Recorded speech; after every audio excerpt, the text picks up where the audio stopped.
Good morning. Good morning. Good morning. Happy Friday, guys. I just want to jump on here really, really quick because something was in my spirit this morning when I woke up, and I felt like I needed to talk about it, to express myself regarding the matter. So, um, I just did a post, and if you go onto my Instagram, you'll see the post.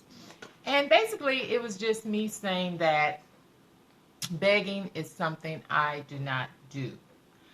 Um, and just reminiscing, thinking about this phone, thinking about my businesses and thinking about my friendships and thinking about my past friendships and just thinking about my life in general. We tend to do that when we become a certain age. Um, and one thing that I have realized regarding my life, regarding me as a person, I know who I am. I love who I am.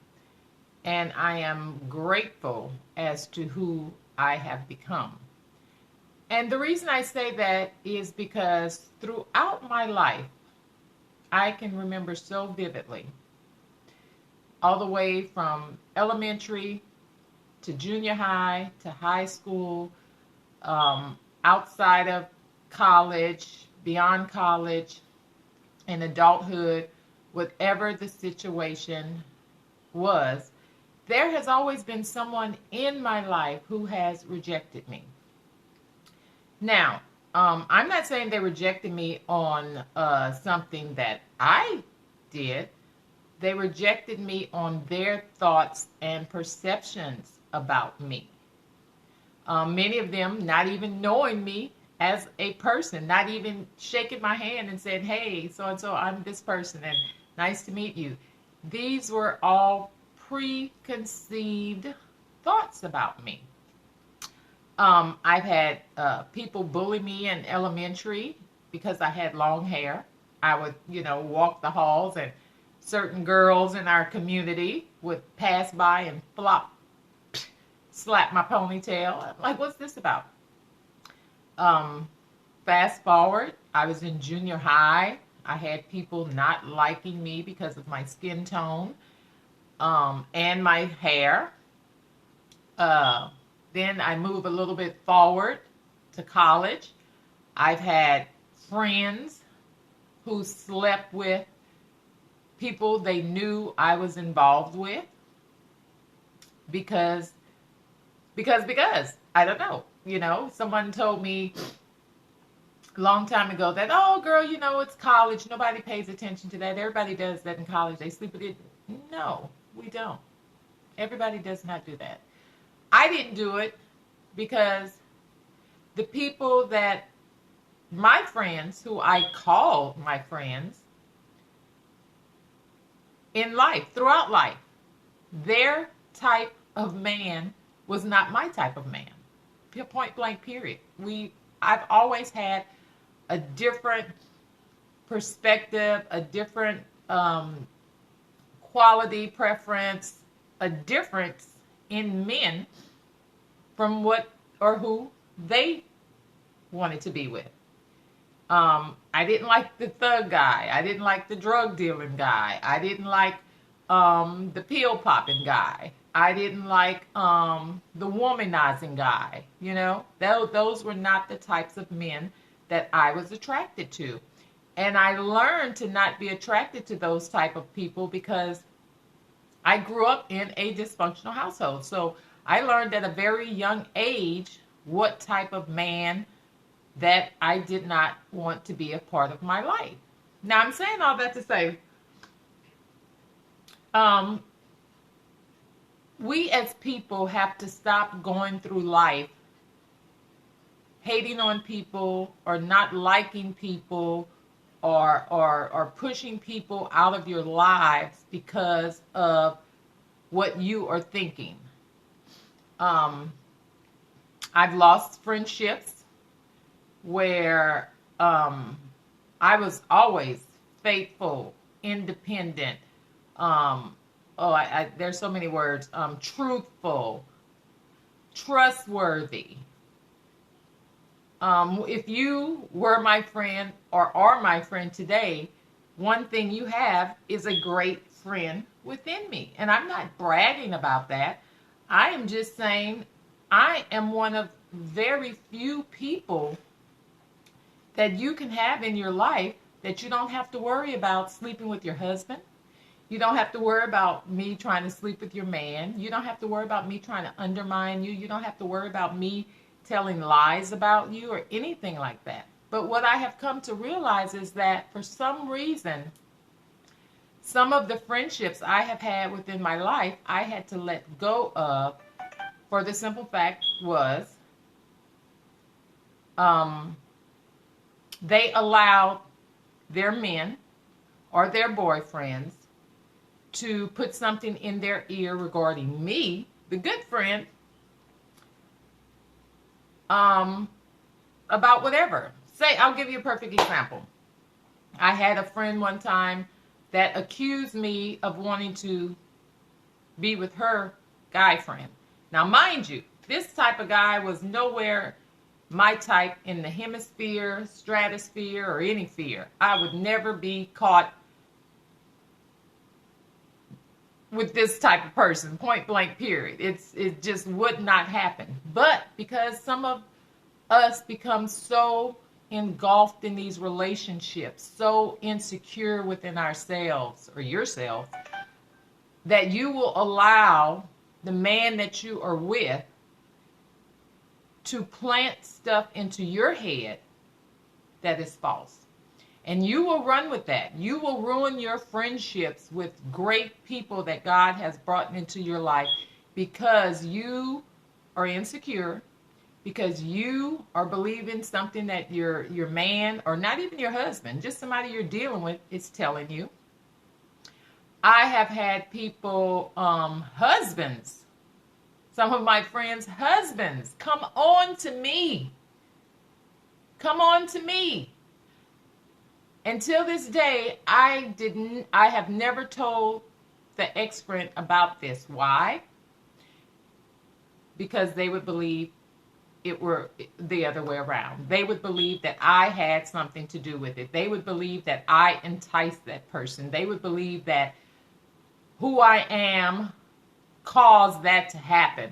When in actuality, it was your bad judgment when you picked this scumbag to bring into your life. So yes, when you pick certain people and bring them into your life, you are expected to go through different scenarios with these people. And those scenarios can include brainwashing and lying to you just to make themselves look good in your eyes. And in the process, you are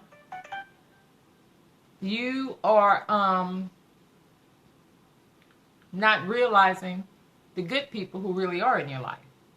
Now, mind you, I definitely cursed the guy out back then when I was cursing folks out left and right, and let them know, hey, don't play with me like that. That's not my type of hype. I wouldn't dare do that to my friend. And you should be ashamed of even coming at me like that, knowing you're married, or knowing you're with this person, or knowing you're with my friend. Why would you even approach me like that?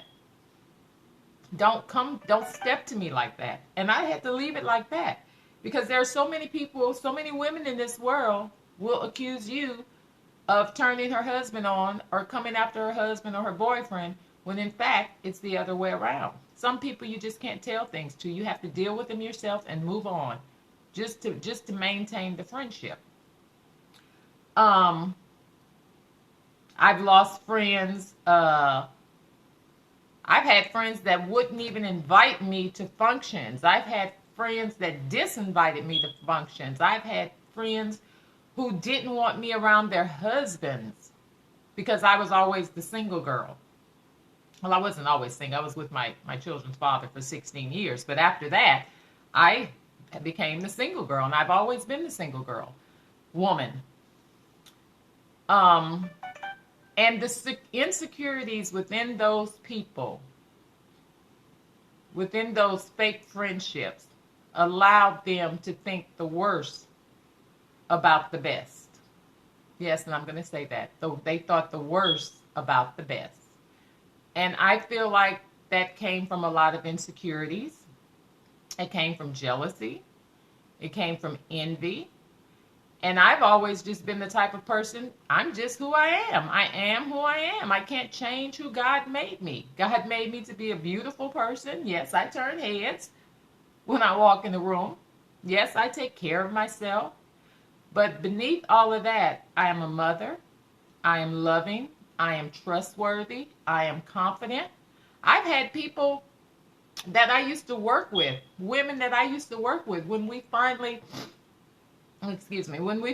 did have a conversation, they would say some ignorant stuff like, oh, I didn't talk to you, or I didn't want to be around you because I thought you were stuck up. I thought you were everything. You thought that. That's on you. That's your perception of someone. That's your insecurity. You missed out on a possibly great friendship, a great friend, because your insecurity level was this low. You see what I'm saying? So my circle today is very small. I think my best friends are my children. Those are the best friends you can ever have. I have a great relationship with all three of my children. I can call them, talk with them, joke with them, laugh with them, go hang out with them, and just be as content as I want to be. Because what I have realized that in life, people will dislike you, will hold grudges against you, all because how they perceive you to be. And all because of their insecurities. So that was just on my spirit, and I was just saying that to say that, you know, even today with my businesses and the things that I do, not even long ago, I decided I worked for a cafe, and a new manager was brought into the situation. And just her looking at me, just her looking at my confidence, just her me being confident and strong, and my aura, everything about me made her dislike me. And that just goes to show me that ever since elementary, all the way into adulthood, I have had people to reject me because of who they perceived me to be. Not who they knew me to be, but who they perceived me to be. And I feel like even today, you know, I can walk in a room with my date, with someone I'm involved with, and other women with their men, and they will still give me the side eye, or look at me upside down, or look at me crazy, or do something of the sort. And it all triggers those emotions as to, hold up, you don't know me. I'm not here for your man. I don't want your man. I don't want your job. I don't want your position. I don't want anything from you. I just want to be me. And I just want you to accept me as me. But if you can't and you won't accept me as me, it's okay, because I'm satisfied with me. I'm happy with me. I'm content with me. And I'm not here to beg for your friendship, for your partnership, for your sponsorship, for any of those things. I'm just going to continue being the happy, vibrant, loving, enlightening, trustworthy person that God made me to be. So, I'm saying all that to say, people, you have to stop putting your perception of who someone else is out there. You have to open your heart. You have to leave the jealousy behind, put the envy behind. I've lost a lot of girlfriends because of their jealousy and envy. And to this day, some of them would love to be back into my life. But I can't allow that, because you did it once, I forgave you. You did it twice,